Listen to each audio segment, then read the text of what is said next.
We're continuing with section 2.2, and we're going to talk about, again, the definitions of conditional, converse, inverse, and contrapositive. The conditional is the main sentence. If it is snowing, then the game is canceled.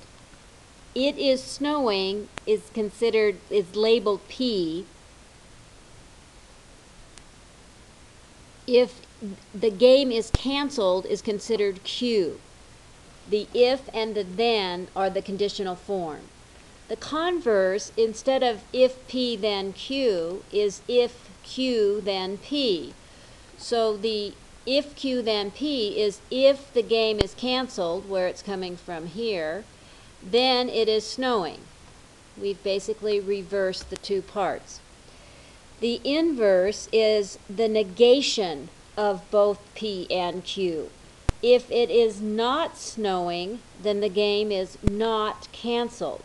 Notice the little squiggly sign right here. This means not, or the negation of P and Q. Not if not P, then not Q. The contrapositive, my personal favorite, is switching them, reversing the P and Q, and the negation of P and Q. If not Q, then not P.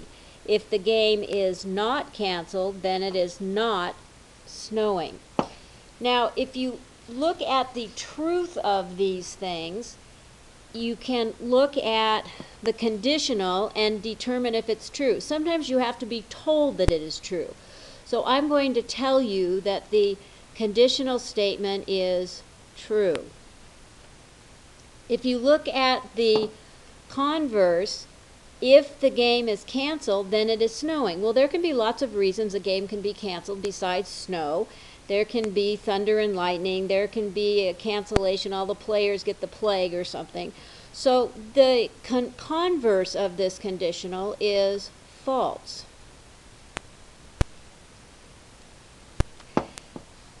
Now, we talk about logical equivalence. If the conditional is true, the contrapositive is always true without even looking at it.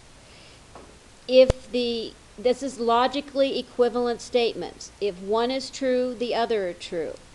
The converse and inverse are also logically equivalent statements. If the converse is true, if the converse is false, then the inverse is false. They're either both true or they're both false. That's a logical equivalent statement.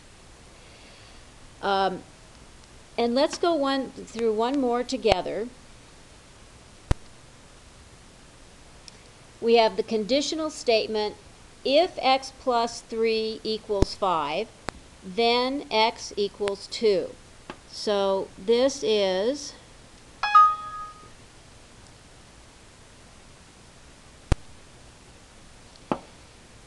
if P, then Q. The converse is the opposite. If x equals 2, then x plus 3 equals 5. The inverse is the negation. If not P, then not Q. So if x does not equal 2, then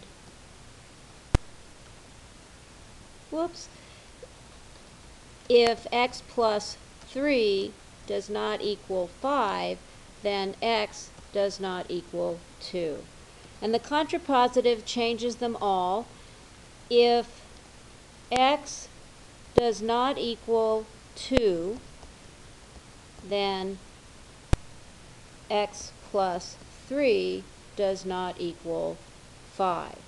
And once again, if the conditional is true and the contrapositive is also true without even reading it. Those are logically equivalent statements. If x equals 2, then x plus 3 equals 5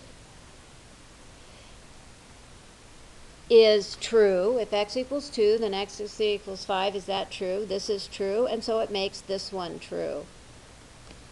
When both of these are true, it's a biconditional, and you can use if